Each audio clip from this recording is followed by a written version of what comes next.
پہلی کہانی۔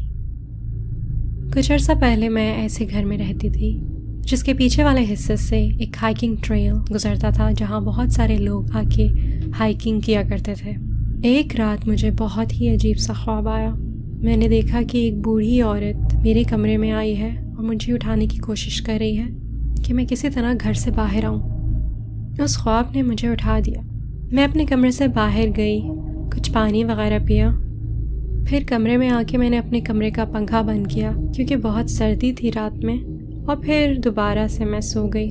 مگر عجیب بات یہ تھی کہ دوبارہ وہی بوڑھی عورت میرے خواب میں آئی اور بہت پیار سے مجھے کہنے لگی کہ اپنے گھر سے باہر جاؤ، اٹھو، اپنے گھر سے باہر جاؤ۔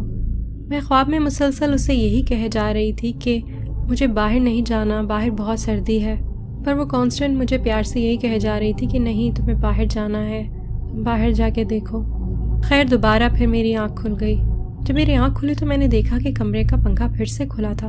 مجھے لگا شاید میں نیند میں پنکھا بند کرنا بھول گئی، یا شاید پنکھے کا بٹن سٹک ہو گیا تو اس وجہ سے وہ دوبارہ کھل گیا۔ خیر میں نے پنکھا دوبارہ بند کیا اور بستر پہ آ کے دوبارہ سو گئی۔ اس بار پھر مجھے وہی بوڑھی عورت دوبارہ خواب میں نظر آئی۔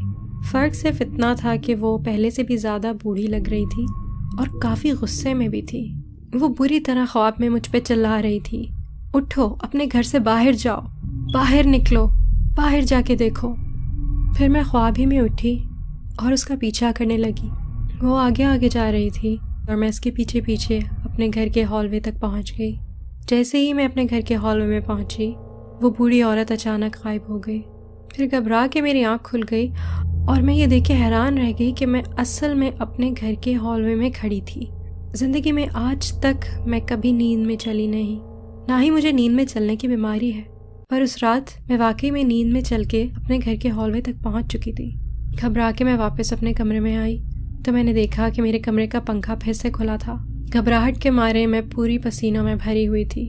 اپنے آپ کو تھوڑا کام ڈاؤن کرنے کے لیے میں کچن میں گئی اور کچھ کھانے کی چیز بنا کے اپنے لیے لائی، اور کچھ گھنٹے بیٹھ کے میں نے ٹی وی دیکھا تاکہ میں اس واقعے کو بھلا سکوں، اور پھر صبح کے 5-6 بجے میں بستر پہ گئی۔ اس کے بعد مجھے کوئی خواب نہیں آیا، مگر تھوڑے عرصے کے بعد ایک بہت ہی عجیب واقعہ ہوا۔ میں نے دیکھا کہ ہمارے گھر کے باہر بہت سی پولیس کی گاڑیاں کھڑی تھیں۔ میں نے اپنی امی سے پوچھا کہ یہاں اتنے سارے لوگ کیوں جمع ہیں، ایسا کیا ہوا؟ انہوں نے مجھے بتایا کہ پولیس والوں کو ایک بوڑھی عورت کی لاش ملی ہے یہاں پہ، جو کافی عرصے سے گمشدہ تھی، جب وہ ہمارے گھر کے پیچھے والے ٹریل سے گزر رہی تھی۔ شاید اسے کوئی ہارٹ اٹیک آیا یا اسٹروک یا کچھ اور بیچاری کی وہیں موت ہو گئی کیونکہ اس کے قریب اسے بچانے والا کوئی نہیں تھا۔ یہیں ہمارے گھر کے پیچھے والے ٹریل پہ پولیس والوں کو اس کی لاش ملی۔ دوسری کہانی۔ جب میں 18 سال کی تھی تو مجھے اسکیری موویز، ہارر سٹوریز بہت پسند تھیں۔ ہمیشہ میرے اندر ایک خواہش رہتی تھی کہ میں کوئی ہارر ایکسپیرینس کروں یا کوئی ایسی چیز دیکھوں جو ہانٹڈ ہو۔ اسی لیے میں نے اپنے سب دوستوں کے ساتھ مل کے پلان بنایا کہ ہمیں کسی ایسی جگہ جانا چاہیے جہاں پہ ایسا کوئی واقعہ ہوا ہے۔ اپنی گرمیوں کی چھٹیوں میں ہانٹڈ جگہوں کے بارے میں ریسرچ کرنے لگی۔ ایک جگہ مجھے بہت ہی ایکسائٹنگ لگی، اس کا نام تھا Sweet Hollow Road in Long Island. اس جگہ کے بارے میں کافی اربن لیجنڈز مشہور ہیں، اور ان سبھی لیجنڈز کا تعلق اس جگہ کے ایک خاص برج سے ہے، اور یہ کہا جاتا ہے کہ وہاں بہت سارے بچوں کی موت ہوئی تھی، پر آج تک کسی کو یہ ریزن نہیں پتہ چلا کہ ان ڈیتھس کے پیچھے اصل وجہ کیا تھی۔ ایک دن میں نے اپنے کزن اور اپنے بھائی سے کہا کہ میری فرینڈز اور ہم سب مل کے سویٹ ہالوز جانا چاہتے ہیں، تو وہ ہمیں وہاں لے چلیں۔ وہ دونوں بھی ہارر چیزوں کے بہت زیادہ شوقین ہیں، اور میرے بھائی کو نیا نیا گاڑی کا لائسنس ملا تھا۔ وہ دونوں بھی خوشی سے تیار ہو گئے ہمیں وہاں لے جانے کے لیے۔ میری امی تھوڑا گھبرا رہی تھیں اور وہ نہیں چاہتی تھی کہ ہم سب اکیلے بچے اس طرح ایسی جگہ پر جائیں، تو انہوں نے کہا کہ ایک شرط پہ تم لوگ جا سکتے ہو کہ میں بھی تم لوگوں کے ساتھ چلوں گی۔ خیر ہم نے انہیں بھی ساتھ لے لیا۔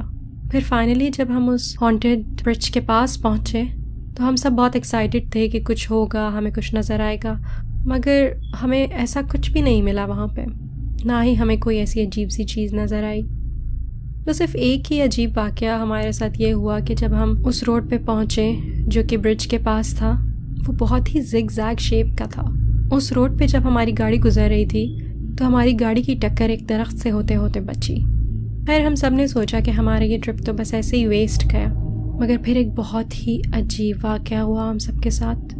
اگلے روز جب ہم سب صبح اٹھے تو میری امی نے ہمیں بتایا کہ ساری رات انہیں ایسا لگا ہے کہ جیسے بستر کے نیچے سے انہیں کوئی دیکھ رہا تھا، اور دوسری طرف ہم ساری فرینڈس کو انکلوڈنگ میرے بھائی اور میرے کزن کو ایک چھوٹا سا بچہ خواب میں آیا جس کی آنکھیں بالکل کالی تھیں اور رنگ بالکل پیلا زرد، پر ہم میں سے کسی کو بھی اس کا چہرہ یاد نہیں۔ آج بھی جب ہم اس واقعے کے بارے میں سوچتے ہیں تو ہم سب کو یہی محسوس ہوتا ہے کہ جو بچہ ہم سب نے اس رات خواب میں دیکھا وہ بچہ ضرور انہی بچوں میں سے ہوگا جن کی اس برج پہ موت ہوئی تھی۔ تیسری کہانی۔ ایک رات میں نے اپنی تمام دوستوں کے ساتھ نائٹ سپینڈ کرنے کا پلان بنایا۔ اس رات ہم سب بہت دیر تک باتیں کرتے رہے اور کافی لیٹ سوئے۔ اس رات 3 بجے اچانک میری آنکھ کھلی اور میں نے سنا کہ کچن میں سے درازیں کھلنے بند ہونے کی اور کیبنٹس زور زور سے بند ہونے کی آوازیں آ رہی ہیں۔ وہ آوازیں اتنی اونچی تھیں کہ میں نے چاہا کہ میں جا کے کچن میں دیکھوں کہ ایسا کیا ہو رہا ہے۔ پھر میں اٹھ کے کچن میں گئی۔ جب میں کچن میں پہنچی تو میں نے دیکھا کہ وہاں کچھ بھی نہیں تھا، سب کچھ کوائٹ تھا اور کچن کیبنٹس کی ساری درازیں اور دروازے بند تھے۔ خیر میں نے سوچا کہ یہ شاید میرا وہم ہوگا تو میں آ کے بستر پہ دوبارہ لیٹ گئی۔ جب اگلے دن صبح میری آنکھ کھلی تو میں نے دیکھا کہ میری ایک دوست بہت اپسیٹ تھی اور بہت زور زور سے رو رہی تھی۔ میں اس کے پاس گئی اور میں نے اس سے پوچھا کہ تم کیوں رو رہی ہو، ایسا کیا ہوا؟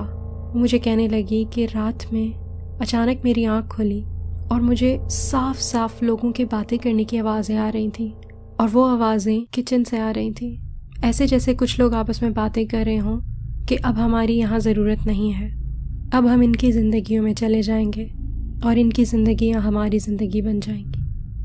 میں نے جیسے ہی یہ بات سنی تو میں نے اس سے شیئر کیا کہ میرے ساتھ رات میں کیا ہوا تھا، کہ میں نے بھی کچن سے دروازے بند ہونے کی اور کیبنٹس بند ہونے کی آوازیں سنی تھی۔